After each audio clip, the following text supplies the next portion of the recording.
ผมล้มเหลวมาหลายครั้งผมทำพลาดแม้แต่เรื่องง่ายๆผมสอบตกข้อสอบประถมถึง2 ครั้งด้วยกันผมสอบตก3 ครั้งด้วยกันในช่วงมัธยมคุณรู้ไหมผมใช้เวลาถึง3 ปีกว่าจะสอบมหาลัยได้ผมไปสมัครงานกว่า30 ครั้งและโดนปฏิเสธทั้งหมดผมไปสมัครตำรวจแต่เขาบอกว่าผมไม่ดีพอผมไปสมัคร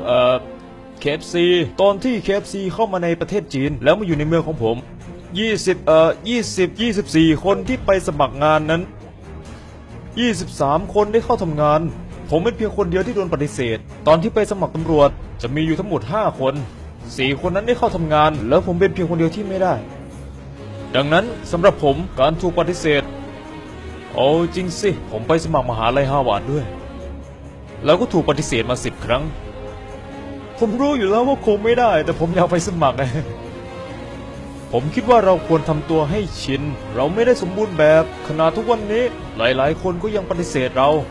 ผมคิดว่าบนโลกใบนี้คงมีน้อยคนที่จะโดนปฏิเสธมากกว่า30 ครั้งแบบผมสิ่งที่สำคัญก็คือเราไม่เคยยอมแพ้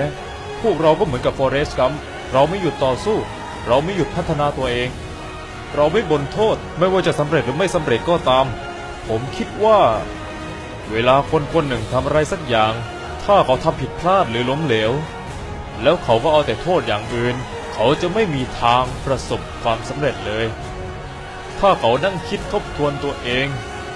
ใช่ฉันทำผิดตรงนี้นะฉันทำผิดแบบนี้นะเขาก็มีโอกาสทำได้